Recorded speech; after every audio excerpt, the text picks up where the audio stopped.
Hello दोस्तों, welcome back to your channel Educare Academy by Mandeep ma'am. I hope आप सभी बहुत अच्छे होंगे और आप लोगों की पढ़ाई एकदम फर्स्ट क्लास चल रही होगी। तो आज मैं आप लोगों के लिए पार्ट 4 लेकर आई हूँ। डेट है 6/9/2021 PYQ के SST का। तो शुरू करते हैं क्वेश्चंस बिना बकबक, ओनली फैक्ट्स झटपट। तो प्यारे साथियों, हमारा पहला क्वेश्चन कुछ इस टाइप का है।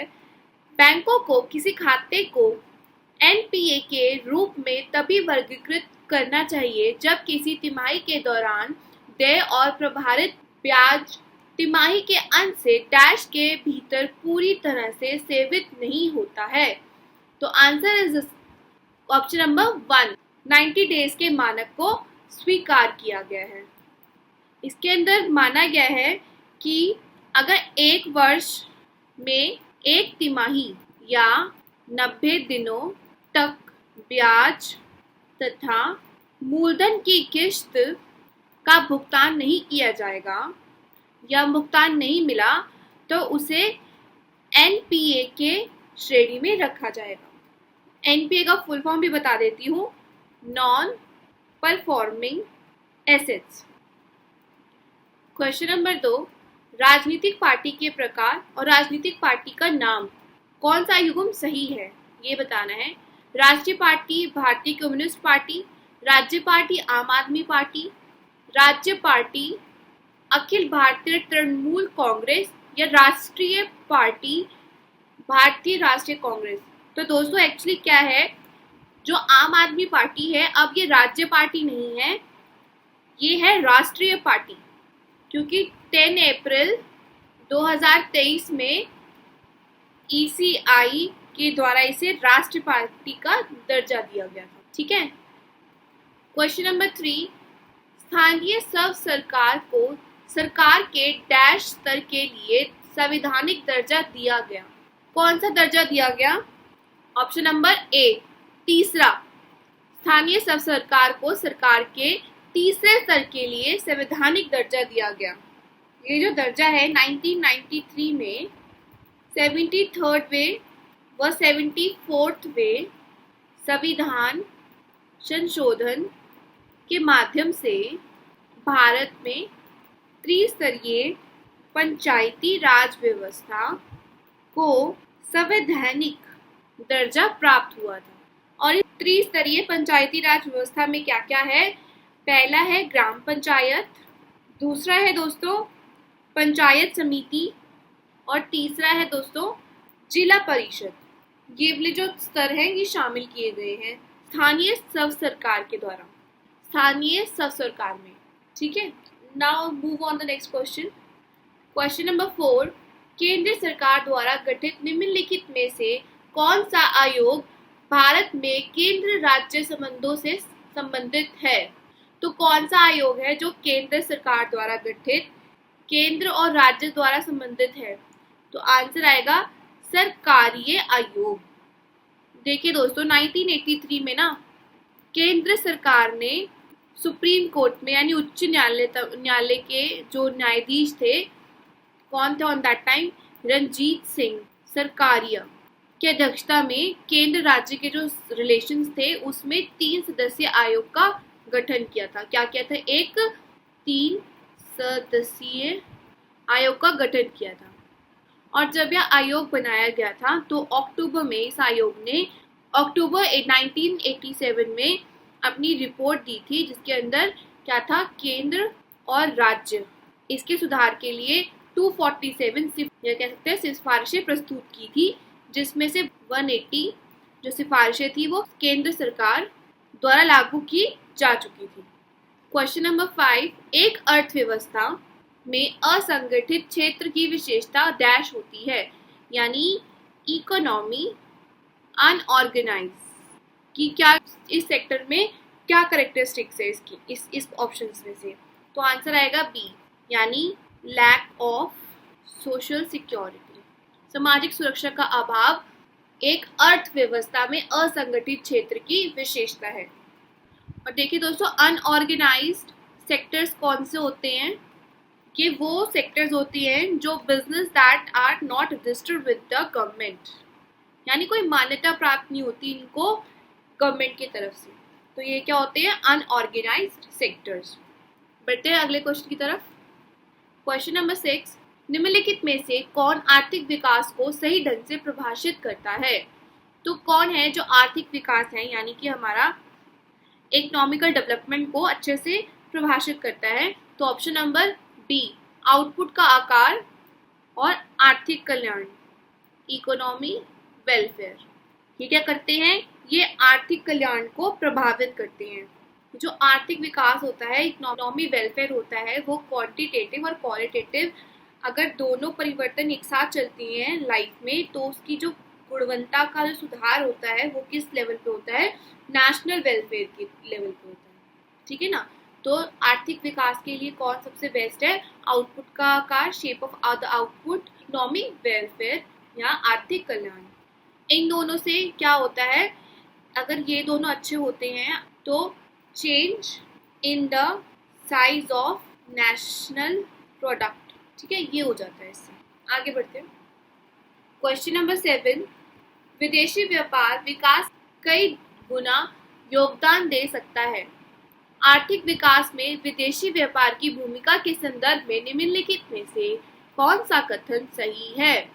ये बताना है कि विदेशी व्यापार विकास में बहुत ज़्यादा योगदान, अपनी कंट्रीब्यूशन दे सकता है, लेकिन आर्थिक विकास जो इकोनॉमिकल डेवलपमेंट होता है वो विदेशी व्यापार में कैसे भूमिका निभाता है? यह घरेलू कामगारों के कल्याण को बढ़ाता है, या सेकंड, यह सभी विकासशील देशों में गरीबी को पूरी तरह से कम करने में मदद करता है। तो इसका ऑप्शन आएगा बी, पॉइंट 1, यह घरेलू कामगार के कल्याण को बढ़ाता है। क्वेश्चन नंबर 8, भारतीय संविधान के अनुसार निम्नलिखित में से कौन सा कथन से भारत में संघ राज्य संबंधों के बारे में सही है? संघ, यूनियन और स्टेट के रिलेशन के बारे में कौन सा कथन है जो सही है? पॉइंट 1, संघ के पास बाहरी आक्रमण से राज्यों की रक्षा करने की शक्ति है। संघ के पास राज्यों को आंतरिक अशांति से बचाने की शक्ति है। तो इसका आंसर है बी ऑप्शन, ये दोनों ही सही है। संघ के पास बाहरी जो आक्रमण होते हैं उनसे राज्यों की रक्षा करने की भी शक्ति है और आंतरिक अशांति से बचने की भी शक्ति है। अनुच्छेद 355 में बताया गया है कि संघ का कर्तव्य होगा कि वो बाहरी आक्रमण से रक्षा करे और आंतरिक अशांति से भी राज्य की रक्षा करे। Question number 9, Telugu Desam party का चुनाव चिन्ह क्या है? क्या है इसका चुनाव चिन्ह? तो आंसर आएगा इसका दोस्तों option number B, bicycle. Telugu Desam party को टीडीपी का गठन कब हुआ था? तेलुगु देशम पार्टी का गठन हुआ था 1982 में। संस्थापक कौन थे इनके? एम तारक रामाराव जी। और नाउ प्रेजेंट में अध्यक्ष कौन है? अध्यक्ष है एन चंद्र बाबू नायडू। जो एन चंद्र बाबू नायडू हैं ये अध्यक्ष है प्रेजेंट में टीडीपी पार्टी के। क्वेश्चन नंबर 10, एक देश की प्रति व्यक्ति आय डैश पर प्राप्त की जाती है? किस पर प्राप्त की जाती है? ऑप्शन नंबर ए, ये बहुत इजी था, सबको आता होगा आई गेस। राष्ट्रीय आय को कुल जनसंख्या से विभाजित करने पर क्या आती है? प्रति व्यक्ति आय आती है। मैं आपको फॉर्मूला देती हूँ इसका, per capita income, national income upon में टोटल पॉपुलेशन। देखिए दोस्तों, प्रति व्यक्ति आय, राष्ट्रीय आय और कुल जनसंख्या, इसके आधार पर प्रति व्यक्ति आय निकाली जाती है। बढ़ते हैं अगले क्वेश्चन की तरफ। क्वेश्चन नंबर 11, मुद्रा आपूर्ति के किस माप को मौद्रिक आधार के रूप में जाना जाता है? इसको इंग्लिश में बता दूं आपको एक बार। Which measure of money supply is known as monetary base? Answer is option A, MO। इसके अंदर आता है public circulation plus bank deposit with RBI plus other deposits with RBI। यह आता है M0 पर, यानी जनता में चलन। बैंक डिपॉजिट RBI के पास जो जमा बैंक में जो जमा है वो, ठीक है। अदर डिपॉजिट विद RBI यानी जो आरबीआई के पास और भी ज़्यादा जो जमा है वो, ठीक है, वो किस में आते हैं, M0 में आते हैं। कि चार वो होते हैं, M1 भी होता है, M2, M3, M4। मैंने आपको प्रीवियस वीडियो में भी बता रखा है इसका प्रॉपर डिटेल्स। आगे बढ़ते हैं। क्वेश्चन नंबर 12, निम्नलिखित में से कौन सा क्षेत्रीय दल मुख्य रूप से दक्षिण भारत से जुड़ा हुआ है? दक्षिण भारत से कौन सा क्षेत्रीय दल जुड़ा हुआ है? Option number A, Dravida Munnetra Kazhagam. ये तमिलनाडु राज्य के एक राजनीतिक दल है, ठीक है ना। क्वेश्चन नंबर 13, भारत में छोटे शहरों के प्रशासन के लिए राज्य सरकार के एक अलग अधिनियम द्वारा निम्नलिखित में से कौन सा शहरी स्थानीय निकाय बनाया जाता है? Option number B, town area committee. इसके अंदर क्या होता है, सेमी म्युनिसिपल अथॉरिटी होती है जो छोटे शहरों के प्रशासन के लिए गठित होती है।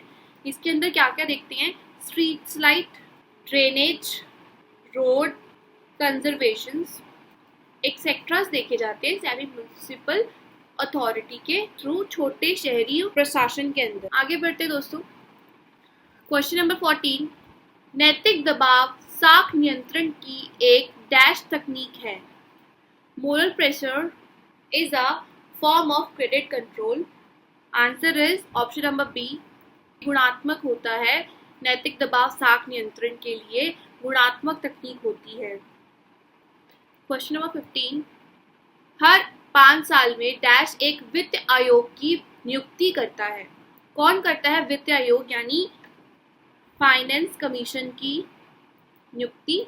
तो आंसर इज भारत के राष्ट्रपति अपॉइंट करते हैं फाइनेंस कमीशन को, ठीक है दोस्तों। तो वित्त आयोग की नियुक्ति कौन करते हैं? भारत के राष्ट्रपति। और भारत के राष्ट्रपति कौन होते हैं? हमारे भारत के प्रथम नागरिक कहा जाता है उन्हें। क्वेश्चन नंबर 16, राष्ट्रीय खाद्य सुरक्षा मिशन NFSM को फसल विकास योजना के रूप में डैश में शुरू किया गया था। कब शुरू किया गया था? नेशनल फूड सिक्योरिटी मिशन शुरू किया गया था 2007 में। और ये जो मिशन था ये एक केंद्र प्रायोजित योजना थी यानी नेशनल डेवलपमेंट काउंसिल। आगे बढ़ते हैं। क्वेश्चन नंबर 17, निम्नलिखित में से कौन सी भारत में एक संवैधानिक निकाय नहीं है? तो ऑप्शन आएगा इसका A, D, योजना आयोग संवैधानिक निकाय नहीं है क्योंकि 15 मार्च 1950 को केंद्रीय मंत्रिमंडल द्वारा प्रस्ताव पारित किया गया और योजना आयोग की स्थापना की गई थी। और इसके अलावा कुछ संवैधानिक निकाय है जो वो है election commission of India, UPSC, state public service commission, finance commission, GST, national commission for schedule caste, ये सब है संवैधानिक निकाय। आगे बढ़ते हैं। क्वेश्चन नंबर 18, निम्नलिखित में से किस राज्य में द्विसदनात्मक सदन नहीं है? द्विसदनात्मक, आंसर इज बी, सिक्किम में नहीं है द्विसदनात्मक सदन। बाकी सिक्किम के अलावा वर्तमान में 6 राज्यों में द्विसदनात्मक व्यवस्था है जो कि कर्नाटक में है, बिहार में है, उत्तर प्रदेश में है, आंध्र प्रदेश में है, तेलंगाना में है। महाराष्ट्र, कर्नाटक, बिहार, उत्तर प्रदेश, आंध्र प्रदेश, तेलंगाना, महाराष्ट्र, इन सब में द्विसदनात्मक सदन है और सिक्किम में नहीं है। 6 राज्यों में ही है अभी तक द्विसदनात्मक सदन। क्वेश्चन नंबर 19, निम्नलिखित में से कौन सा मुद्रा बाजार का साधन नहीं है? तो ऑप्शन नंबर सी, बॉन्ड नहीं है मुद्रा बाजार का साधन यानी मनी मार्केट इंस्ट्रूमेंट नहीं है, वो है बॉन्ड। वाणिज्यिक पत्र, जमा प्रमाण पत्र और ट्रेजरी बिल्स, ये है मनी मार्केट के इंस्ट्रूमेंट्स। क्वेश्चन नंबर 20, आपदा न्यूनीकरण और प्रबंधन के पूर्व आपदा चरण को PSP चरण के रूप में जाना जाता है। निम्नलिखित में से चरणों का कौन सा संयोजन सही है? तो ऑप्शन नंबर ए, प्रिपेयर्डनेस, फिर आएगा मिटिगेशन, फिर आएगा उसके बाद प्रिवेंशन। एक्चुअली क्या होता है दोस्तों, जो डिजास्टर मैनेजमेंट साइकिल होती है वो कंसिस्ट करती है 6 फेजेस को, जो होता है प्रिवेंशन, मिटिगेशन, प्रिपेयर्डनेस और रिस्पॉन्स, रिकवरी और रिकंस्ट्रक्शन। इसके अकॉर्डिंग 6 चरण होते हैं PSP के अकॉर्डिंग, जिससे रोकथाम की जा सकती है किसी भी आपदा के लिए। तो इसी के साथ हमारी वीडियो एंड होती है। आई होप आप लोगों को वीडियो समझ में आए। जल्द मिलेंगे नेक्स्ट वीडियो के साथ, तब तक प्लीज स्टे ट्यून, बने रहें और please like and subscribe my channel Educare Academy by Mandeep.